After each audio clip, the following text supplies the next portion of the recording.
Hello students. Last class में हम discuss कर रहे थे successive differentiation of some standard functions. कुछ स्टैंडर्ड फंक्शन के सक्सेसिव डिफरेंशिएशन को डिस्कस किया था। तो उसी क्रम में यहाँ पे कुछ और फंक्शंस हैं जिनका हम सक्सेसिव डिफरेंशिएशन देखने वाले हैं। तो हमारे पास यहाँ पे फंक्शन क्या लिखा है, e टू पावर ax। तो e टू पावर ax का हमें nth डेरिवेटिव फाइंड करना है। तो हम यहाँ पे फंक्शन कंसीडर कर लेते हैं let y equals to e to power ax। तो हम इसका डेरिवेटिव करते हैं बाई वन। तो बाई वन का मतलब फर्स्ट टाइम इसका हम डेरिवेटिव करेंगे। तो e टू पावर ax का डेरिवेटिव क्या हो जाएगा, e टू पावर ax और ax का डेरिवेटिव a। तो यहाँ पे हमारे पास standard function e to power x का डिफरेंशिएशन का फार्मूला अप्लाई करेंगे। तो e टू पावर x का डिफरेंशिएशन क्या होता है, e टू पावर x ही रहता है। अगर फंक्शन में कोई भी एक्स्ट्रा कांस्टेंट या फंक्शन इन्वॉल्व ना हो तो यहाँ पे हमारे पास x में क्या है, a मल्टीप्लाई है। तो इस वजह से हम ax का एक बार और डिफरेंशिएशन करेंगे। तो जब ax का एक बार डिफरेंशिएशन किया तो हमें यहाँ पे कांस्टेंट a मिला। क्यों, x का डिफरेंशिएशन वन हो जाएगा। तो फर्स्ट डेरिवेटिव क्या मिला हमें, y1 equals to e to power ax into a। अब इसका एक बार और डेरिवेटिव करो तो y2 equals to e to power ax और ax का डेरिवेटिव करेंगे तो एक और a मिल जाएगा और एक a पहले से था तो a स्क्वायर हो जाएगा। अब यहाँ पे देखो, जब मैंने एक बार डेरिवेटिव किया तो a की पावर 1 थी, जब दो बार डेरिवेटिव किया तो a की पावर 2 हो गई। इसी तरह से जब हम तीन बार डेरिवेटिव करेंगे तो e to power ax into a to power 3। तो इसी तरह से अगर हम इसका nth टाइम डेरिवेटिव करते हैं बाई n इक्वल्स टू, तो क्या आएगा, e to power ax into a to power n। तो nth डेरिवेटिव क्या आया e टू पावर ax का, e to power ax into a to power n। अब यहाँ पे अगर मैं a इक्वल्स टू 1 पुट कर दूँ तो a इक्वल्स टू जैसे 1 पुट किया तो क्या मिल जाएगा, nth derivative by n equals to e to power x और 1 की पावर n 1 रहेगा। तो nth डेरिवेटिव अब ई टू पावर x का क्या मिला, ई टू पावर x। देखो यहाँ पे a इक्वल्स टू 1 पुट किया तो ई टू पावर x रहेगा। तो ई टू पावर x को कितनी बार हम डिफरेंशिएट कर लें तो हमारे पास उसका डिफरेंशिएशन क्या रहेगा, ई टू पावर x ही मिलेगा। और ई टू पावर x का डेरिवेटिव क्या आया, उसके लिए ये फार्मूला लिखा। अब अगला क्वेश्चन देखते हैं। यहाँ पे हमारे पास अगला फंक्शन क्या लिखा है, y equals to a to power x. तो y equals to a to power x का डिफरेंशिएशन करने से पहले हम यहाँ पे कुछ लॉग की प्रॉपर्टी लिख लेते हैं। जैसे अगर लॉग हमारे पास कहीं m टू पावर n लिखा है तो m की पावर जो भी यहाँ पे नंबर होगा वो हम लॉग के पहले लिख लेते हैं। ये हमारे पास लॉग की प्रॉपर्टी होती है। तो n log m, एक तो प्रॉपर्टी हमने लॉग की यहाँ पे ये देखी। और एक प्रॉपर्टी और देखते हैं, अगर e to power log e लिखा है कहीं भी, e to power log e अगर इस तरह से कहीं लिखा है e to power log a, ठीक है। तो यहाँ पे बेस हमारे पास अगर नहीं लिखा है लॉग में कोई तो नेचुरल बेस e रहेगा, तो यहाँ पे e ही रहेगा। तो अगर कहीं इस तरह से लिखा है e की पावर में log है तो वो हमारे पास क्या होगा, log और ये दोनों कैंसिल हो जाएंगे आपस में, सिर्फ हमें मिलेगा a। तो हम लोग यहाँ पे ये दो प्रॉपर्टी यूज करेंगे log की इस फंक्शन के लिए। देखो इसको क्या लिख सकते हैं, y equals to a to power x है तो इसको लिख लेंगे e log a to power x। तो e की पावर क्या कर दिया, log e a to power x। तो यहाँ से अगर हम देखें तो यहाँ से हमें क्या मिल जाएगा, log और e कैंसिल हो जाएंगे तो ए टू पावर x ही मिलेगा। तो अब इस वाले log a to power x जो पावर है, जो पावर में है e की पावर में, तो उसको हम क्या करेंगे, इस फार्मूले से चेंज कर देंगे। तो इसका मतलब क्या हुआ, x हम इसको आगे ले लेंगे। तो e to power x log a मिला y इक्वल्स टू। अब यहाँ पे देखो, इस वाले फंक्शन को देखो और इसको देखो, इन दोनों में क्या डिफरेंस है, इन दोनों में कोई डिफरेंस नहीं दिख रहा है, ठीक है। a के प्लेस पे क्या है, log a है। तो जो nth डेरिवेटिव निकलेगा तो उसमें भी हमारे पास a के प्लेस पे log a हो जाएगा। तो इसका हम nth डेरिवेटिव अगर लिखना चाहें तो हम क्या लिख सकते हैं, log a की power n e to power a के प्लेस पे log a। तो इसको थोड़ा और सिंप्लीफाई कर लेते हैं, log a to power n e to power x। देखो हम क्या कर सकते हैं, इसको पावर में ले जा सकते हैं a की, तो हम इसको लिख सकते हैं log a की पावर x।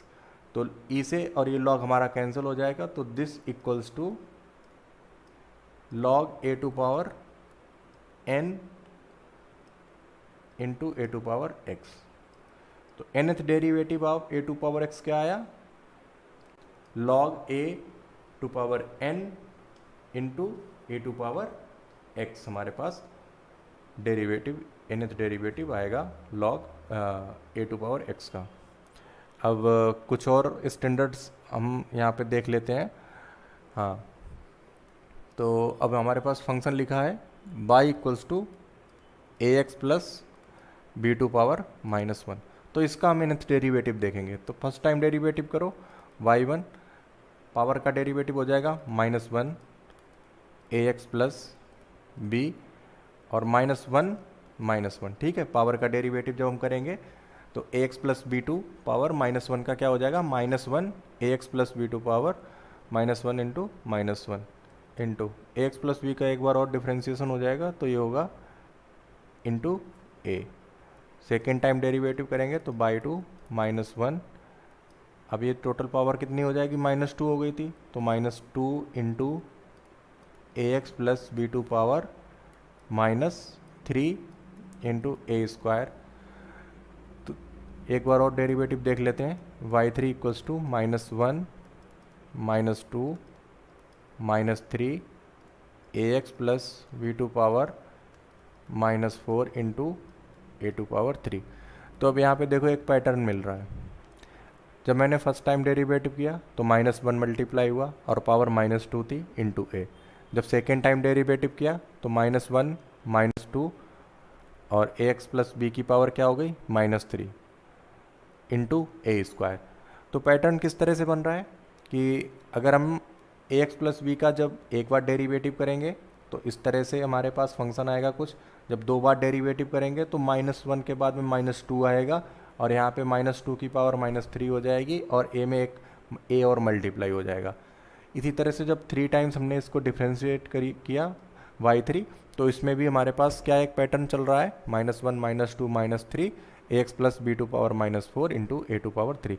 तो जब हम nth टाइम डेरिवेटिव करेंगे वाई एन, तो minus one minus two minus three, इसी तरह से हमारे पास क्या आएगा, माइनस एन आएगा यहाँ पे, और ए एक्स प्लस वी यहाँ पे क्या आएगा, माइनस एन माइनस वन आएगा। ठीक है, और ए टू पावर एन।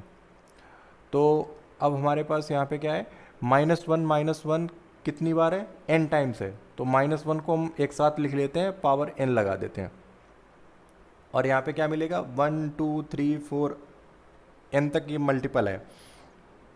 तो ये एन फैक्टोरियल का फॉर्म बन गया ना। एन फैक्टोरियल क्या होता था, n n minus one n minus two, इस तरह से चलते हुए लास्ट में four three two one multiply. तो वही यहाँ पे लिखा है, जब हम माइनस वन को बाहर लेके कॉमन करके उसको एक साथ कर देंगे, तो एन टाइम्स माइनस वन था तो माइनस वन की पावर एन कर दी। अब यहाँ पे देखो क्या इसको लिख सकते हैं, a x plus b to power minus common कर लो n plus one into a to power n. तो यहाँ पे पावर माइनस में है तो इसको हम अपॉन में कर सकते हैं, minus one to power n a to power n n factorial upon a x plus b to power n plus one y n. तो nth डेरिवेटिव हमारे पास यहाँ पे ये मिला है। ठीक है, तो इस nth डेरिवेटिव को हम क्या करेंगे, देखो जब इसका डिफ्रेंशिएशन निकाल रहे होंगे तो यहाँ पे यूज करेंगे। तो यहाँ पे हम डिफ्रेंशिएशन निकालने से पहले एक दो प्रॉपर्टी डिस्कस कर लेते हैं। जैसे कहीं भी हमारे पास वाई एन लिखा है तो इसका मतलब क्या हुआ, d to power n by अगर हम वाई एन माइनस वन लिखते हैं कहीं भी तो इसका मतलब हो जाएगा d to power n minus one y. ठीक है, अगर मैं कहीं भी d to power n minus one और वाई वन लिख देता हूँ तो इसका मतलब क्या हो जाएगा वाई एन, इसका मतलब क्या हो जाएगा वाई एन। ठीक है, d to power n minus one y one का मतलब होगा वाई एन। तो इसी को हम यहाँ पे यूज करेंगे, इस वजह से मैंने यहाँ पे ये चीज़ देख ली है। तो यहाँ पे हमारे पास फंक्शन क्या लिखा था, y equals to log a x plus b. तो इसको डिफ्रेंशिएट करो, y1 निकाला मैंने, तो लॉग का डिफ्रेंशिएशन क्या होता है 1/x होता है, तो x के प्लेस पे ए एक्स प्लस बी है, तो 1/ax plus b into a x plus b का डिफ्रेंशिएशन क्या हो जाएगा, ये मिलेगा a। तो इसको थोड़ा हम और सिंप्लीफाई कर लेते हैं, a into a x plus b को हम ऊपर लेके जाते हैं तो क्या हो जाएगा a x plus b to power minus one. ठीक है, तो अब यहाँ पे हमारे पास देखो क्या चीज़ मिल रही है, a x plus b to power minus one को क्या लिखा था बाई। ठीक है, ये बाई के इक्वल है। जब मैंने इसका nth डेरिवेटिव किया तो फार्मूला क्या आया, y n equals to minus one to power n a to power n into n factorial upon x plus b to power n plus one. तो ये फार्मूला आया था। तो अगर मैं इसका n माइनस वनथ डेरीवेटिव निकालूं, मतलब अगर n माइनस वनथ डेरीवेटिव जैसे बाई n माइनस वन अगर निकालना चाहूँ तो इस फार्मूले में हम क्या करेंगे, n की जगह n माइनस वन पुट कर देंगे और कुछ नहीं करेंगे, n की जगह n माइनस वन पुट कर देंगे तो बाई n माइनस वनथ डेरीवेटिव निकल आएगा। तो यहाँ भी हम वही चीज़ कर रहे हैं, क्या y n equals to d to power n minus one into y one, और बाई वन की वैल्यू क्या है a into d to power n minus one a into a x plus b to power minus one. तो a हमारे पास अभी constant है, इस d का मतलब क्या है, d टू पावर n का मतलब कि a x plus b to power minus one का n minus one time derivative. तो a कांस्टेंट है, इसको हम d के बाहर ले सकते हैं, a d to power n minus one a x plus b to power minus one. तो देखो d to power n minus one का मतलब क्या है कि वाई एन माइनस वन हमें निकालना है। तो वाई एन माइनस वन किस फंक्शन का, a x plus b to power minus one का। तो इसमें हम क्या पुट करेंगे, n के प्लेस पे n minus one a into minus one to power n minus one a to power n minus one n minus one factorial upon a x plus b to power n की जगह हम n minus one put कर रहे हैं, तो यहाँ पे n minus one plus one. तो इसको थोड़ा सिंप्लीफाई कर लेते हैं। अब यहाँ पे देखो a की पावर एक है और a की पावर n माइनस वन है, तो बेस सेम है तो पावर क्या होंगी एड हो जाएंगी, n माइनस वन और प्लस वन, तो a टू पावर n मिलेगा सिर्फ, minus one to power n minus one और n minus one factorial upon, यहाँ पे देखो क्या मिलेगा, वन से वन कैंसिल हो गया तो a x plus b to power n आएगा। तो बाई एन हमारे पास यहाँ पे ये टोटल मिल जाएगा इस तरह से। तो मैंने क्या किया था, ए एक्स प्लस बी को यूज कर लिया यहाँ पे। अगर नहीं भी यूज करते तो हम इसको डायरेक्ट डिफ्रेंशिएट करते जाते तो हमें एक पैटर्न इस तरह से मिल जाता। ठीक है, तो हम कैसे भी कर सकते हैं, इसको यूज करके भी कर सकते हैं, इसको यूज करके ना भी कर सकते हैं। तो डायरेक्ट हम इसको डिफ्रेंशिएट करते जाते हैं। लेकिन मैंने क्या किया, यहाँ पे जब ये निकाल चुके थे तो इसको क्यों दोबारा कैलकुलेट करो, तो इसको यूज कर लिया। अगर तुम्हें नहीं भी पता है तो डायरेक्ट हम इसको डिफ्रेंशिएट करते जाएंगे तो इसमें एक पैटर्न मिलेगा। जैसे यहाँ पे पैटर्न मिला था, इस वाले में पैटर्न जैसे मिला था उसी तरह से यहाँ भी पैटर्न हमारे पास एक मिल जाता। ठीक है, तो आगे हम एक दो स्टैंडर्ड फंक्शंस और देखते हैं। हाँ, यहाँ पे हमारे पास क्या लिखा है, cos a x plus b और sign a x plus b. तो इसमें से हम किसी एक को निकाल लेते हैं, क्योंकि दोनों हमारे पास फंक्शन हमेशा डिफरेंशिएशन इनका एक ही जैसा ही चलता है, ठीक है। तो हम पहले cos a x plus b को कैलकुलेट कर लेते हैं। फंक्शन क्या दिया गया, y equals to cos a x plus b. तो इसको डिफ्रेंशिएट करेंगे, y one equals to cosine का डिफ्रेंशिएशन क्या हो जाएगा, minus sine a x plus b into a. तो साइन, अब हमारे पास क्या होता है कि साइन थीटा इक्वल्स टू क्या होता है, कॉस 90 प्लस थीटा। तो 90 मतलब cos pi by two, cos pi by two plus theta. तो cos pi by two plus theta क्या होता है, ये माइनस साइन थीटा होता है, ठीक है, माइनस साइन थीटा। तो जब भी माइनस साइन थीटा आएगा तो वहाँ पे cos pi by two plus theta substitute कर लेंगे। तो minus sine a x plus B है, तो इसकी जगह हम क्या लिख सकते हैं, अब यहाँ पे थीटा हमारे पास क्या है, ए एक्स प्लस बी। तो क्या हम लिख सकते हैं, cos a x plus b plus pi by two into a. तो ये बाई वन मिल गया। इसको एक बार और डिफ्रेंशिएट कर लेते हैं, बाई टू।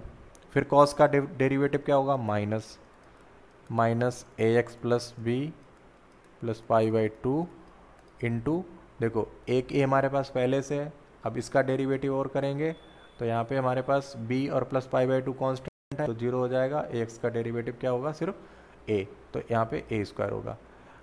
अब यहाँ पे क्या मिला, माइनस साइन थीटा मिला। तो माइनस साइन थीटा को क्या कर सकते हैं, तो cos theta plus pi by two, तो यहाँ पे हम कॉस लिखेंगे और यहाँ पे जितना भी एंगल है इसमें पाई बाई टू और ऐड कर देंगे, cos a x plus b plus, एक बार मैं इसको इसी तरह से लिख लेता हूँ। तो जो भी एंगल था थीटा वो मैंने लिख लिया यहाँ पे, और इसमें पाई बाई टू और ऐड कर दिया इंटू ए स्क्वायर।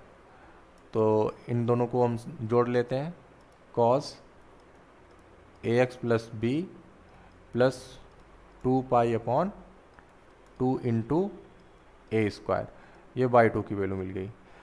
अब यहाँ पे हमें देखो एक पैटर्न सा दिखने लगा होगा अभी से, बाई वन को देखो और बाई टू को देखो।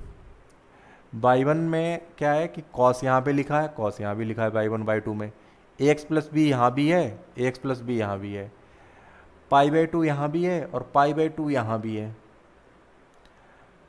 यहाँ पे वाई वन था तो यहाँ पे पाई के साथ में वन मल्टीप्लाई था, यहाँ पे वाई टू है तो पाई के साथ में टू मल्टीप्लाई है, यहाँ पे बाई वन है तो ए की पावर वन है, यहाँ पे बाई टू है तो ए की पावर टू है। जब हम बाई थ्री निकालेंगे तो बाई थ्री हमारे पास वो कैसा आएगा, cos a x plus b plus three pi by two upon three pi by two into a to power three. तो इसी तरह से ये पैटर्न चलता जाएगा। जब हम बाई एन निकालेंगे तो हम इसको आगे लिख लेते हैं, a to power n cos a x plus b plus n pi upon two. तो nth डेरिवेटिव हमारे पास क्या आएगा, cos a x plus b का a to power n cos a x plus b plus n pi by two. अब जब हम sign का निकालेंगे तो इसका भी nth डेरिवेटिव हमारे पास क्या मिलेगा, a to power n sine a x plus b plus n pi by two. तो इसको तुम लोग कैलकुलेट कर लेना एक बार, देखना कि क्या nth डेरिवेटिव यही आ रहा है। तो ये हमारे पास कुछ स्टैंडर्ड फंक्शंस हैं जिनके हमें डेरिवेटिव्स याद होने चाहिए, क्योंकि जब भी हम क्वेश्चंस लगाएंगे तो इन डेरिवेटिव्स का हम काफ़ी यूज करेंगे। एक दो और स्टैंडर्ड डेरिवेटिव्स बचे हैं, जैसे e to power a x, और इसमें अगर हम sine a x plus b multiply कर दें, या फिर e to power a x, तो यहाँ पे b और c कर लो, cos b x plus c अगर मल्टीप्लाई करते हैं, तो इनका हम डेरिवेटिव और देखेंगे नेक्स्ट क्लास में। तो आज के लेक्चर में इतना ही, और जो भी यहाँ पे हमारे पास एग्जांपल्स हैं इनको एक बार ट्राई करते रहना, और इनको रिवीजन में ज़रूर रखना, क्योंकि जितना इसको तुम बार बार रिवाइज करोगे तो ये चीज़ें याद हो जाएंगी, फिर आगे क्वेश्चन करने में आसानी होगी। ठीक है, तो आज के इस लेक्चर में इतना ही। Okay, thank you.